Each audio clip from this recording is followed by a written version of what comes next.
Hey, this is Leo for Actualized.org, and in this quick self-help segment, we are going to talk about fear of failure and how to overcome it. So I'm going to give you some quick and practical techniques and insights for how to really deal with the fear of failure. All right, so what is the fear of failure? Let's talk about that for a second. Fear of failure is basically something that every one of us has. This is what holds every one of us back from living a charged kind of life, from living to our full potential. Because the fact is that the world is dangerous. There are things out there that we need to look out for. And that in our biology, in our psychology, through hundreds and thousands of years of evolution, what has happened is that we've been programmed with just ways of thinking and dealing with situations in fearful ways. Because fear is a very good, quick hit of stimulation that gets you to change your behavior. And that is kind of like the carrot and stick model of motivation. And that's how our reptilian brain works, is that when you're faced with a real danger, when you're walking through the jungle and all of a sudden you see a tiger, then you've got literally a physical response happening in your brain, especially in your reptilian brain, that is just taking over all of you, and it is sending you into action. That's the flight or fight response. And all of a sudden, you're geared, you're motivated. Within a split second, you're filled with adrenaline, and you're off, you're running away, or you're grabbing a stick to fend off the tiger, whatever you're doing. So that's totally natural, and that's the environment we grew up in, because we've evolved through millions of years of survival of the fittest, right? And it is kind of a dog-eat-dog world. But actually now that we're living in a more humane society where we don't have to be at each other's throats all the time, that fear is still present. And we still have all these fears that grip us. But in fact, the dangers are not nearly as great as they were. And what happens is that this fear paralyzes and holds us back and makes us very, very conservative and safety-minded rather than growth-minded. And so we become afraid of trying new things. And fear of failure is basically an aspect of that, what I was talking about, but also ties in with perfectionism, right? It's thinking that when you do something, that it's going to have to go well, it's going to have to be perfect. And that if it's not, then somehow you failed, and somehow that's like the worst thing that could possibly happen to you. I feel very qualified to talk about this topic because I have a lot of fear of failure still, even though I've done years and years of personal development work and I've studied so many numerous techniques and strategies and ideas about this stuff. The fact is that it's really hard to get rid of fear of failure entirely. It's something you have to chip away at slowly and slowly and slowly. And the best way to really deal with fear of failure is, one, to put yourself in a position where you're relatively safe and secure. So if you're really in a dangerous and hostile environment, not just in your mind, but I mean really in a hostile environment, like if you were in some poor country in Africa where you really face a danger of getting your arms chopped off with a machete, that's a hostile environment. You living in a suburb in the United States is not a hostile environment. So if you're not really hostile environment, then you have to definitely handle that. But if you're living in a comfortable sort of secure environment that most of us live in a first world country, then the fear of failure is largely your mind playing tricks on you. And what it's doing is it's looking at your past childhood, and it's looking at those experiences, and your subconscious mind is bringing forward the things that you're afraid of the most. And for everybody, that's going to be slightly different.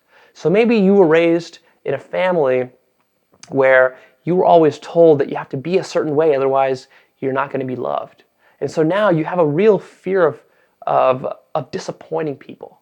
And so there's a real fear that if you don't live up to people's expectations, then you're going to feel like you failed and that you are unlovable. Or maybe you grew up in a family situation where you didn't have a lot of money. And so the thing that was instilled in you was the fear that you're going to be poor and broke. And now you're an adult, and even if you have a relatively good amount of money in your bank account, you might still be walking around and holding this this limiting belief or holding this image in your mind, in your subconscious mind, this powerful image that one day, if you don't handle all your affairs correctly, you're going to wind up like that bum on the street. And your mind comes up with all sorts of stories and excuses for why that's true. And in fact, if you have that fear right now, then you're probably sitting there and saying, well, Leo, it is true. If I don't go to work, if I don't handle my affairs, I am going to be a bum on the street. So yes, technically, it's true in that sense. But the problem is, and the problem with this whole fear of failure is that really it's a mechanism that has become dysfunctional. Fear can be functional in appropriate situations. With that tiger in the jungle example, that was a very appropriate reaction to fear. Where it's not appropriate is most likely how it's functioning in your life, right? Because it's keeping you from pursuing your full potential. It's keeping you in your comfort zone.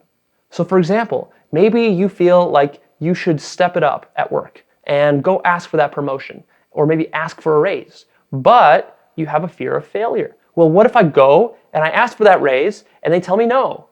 That's going to feel horrible.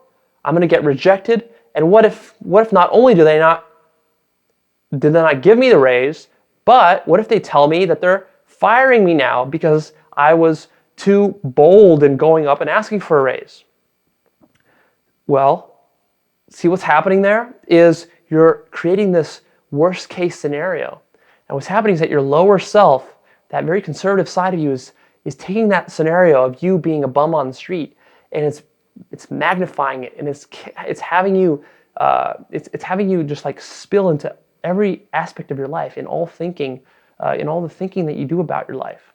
And what that's doing is it's holding you back, because the fact is that yes, there might be some risk in going and asking for a promotion, but on the other hand, how do you want to live your life?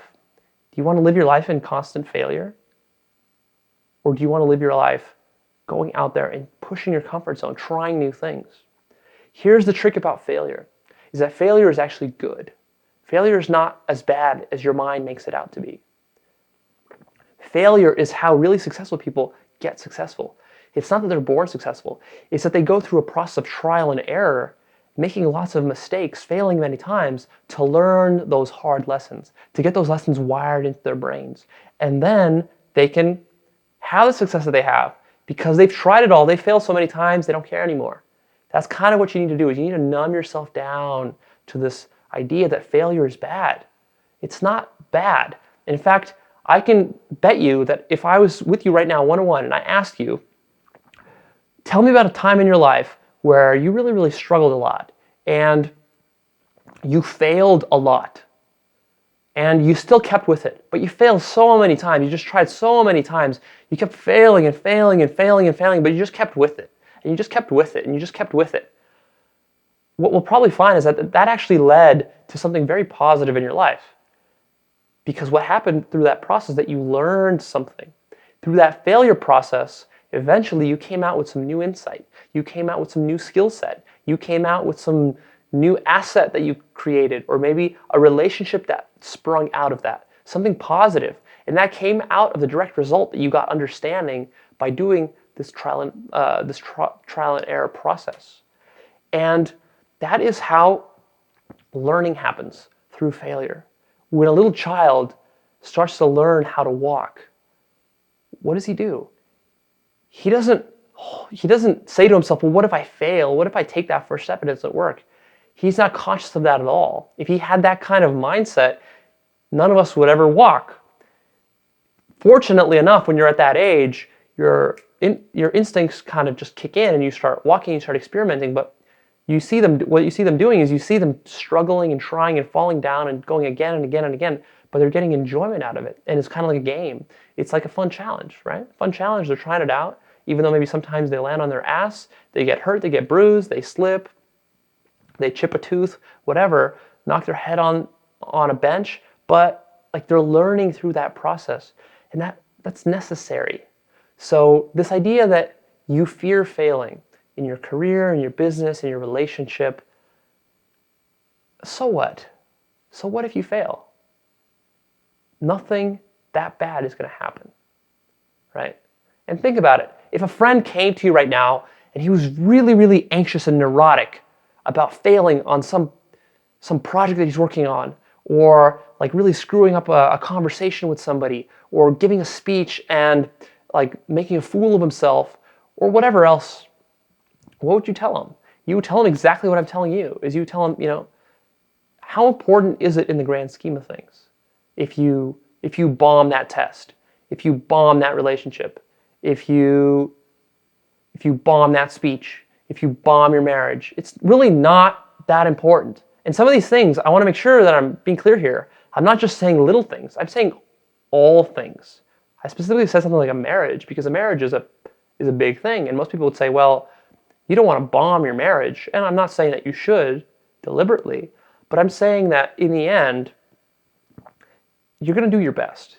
And your best sometimes isn't good enough. Sometimes you need to learn through the school of hard knocks. And sometimes bombing that marriage is exactly what needs to happen to you.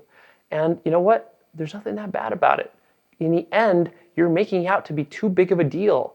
And you know this because if I came to you with the same problem, you would say, you know what? There's a bright side to it. You'll learn something. You'll know how to create a better marriage. Maybe you'll find out that you're better off alone. Whatever. It's not that big of a deal if you fail. You can't hold yourself to this perfectionistic standard. And so that's basically the bottom line. And I think that if you want that exciting kind of life, if you want to go and undertake this process of self-actualization, as I call it, then you have to be willing to fail. And you have to be willing to accept some risk in going out there doing stuff. Otherwise, what's going to happen is you're like a bird in a cage. You're going nowhere. You can't get out of the cage. You don't want to get out of the cage. Even if the door is opened, you still feel comfortable in the cage. And how can you grow? How can you really live? How can you experience life? You can't. And that's why your life is average, it's boring, it's mediocre. You don't have really good results in finances or in relationships or anywhere else because you're in a cage. We don't want that. And the best way to get out of that cage is to make the choice for growth versus the comfort. Abraham Maslow talks about this. He's kind of the father of self-actualization. He talks about that every day you get little choices. And the choice is always between growth and comfort. So, for example, when you wake up in the morning, do you push the snooze alarm? That's comfort. Or do you force yourself to get up and do what you got to do? That's growth. Do you grab the donut or the healthy piece of fruit or salad at lunch? That's again a choice between comfort and growth. And do you go and do you raise your hand at the group meeting and you voice your concerns? That's growth. Or do you tell yourself to sit down and shut up and be meek? That's comfort. So you get these little decision points every single day. We all get them, dozens of them. And the more you can go with the choice of growth versus comfort, that's every day you're doing that. And it's a little step towards breaking out of your shell, out of your comfort zone, out of your cage. And that is ultimately how you become self-actualized. And that is how you defeat and overcome the fear of failure. All right, this is Leo. I'm going to be signing off. Please post me some comments. I'd love to hear what you think about this topic. And then, of course, please like this and share it so this message spreads. And go check out Actualized.org, where you get more advanced personal development tips just like this, where we really cover fear in all aspects to a much deeper degree. Sign up to my newsletter and you'll get all those videos every time that I post new updates. It's all free.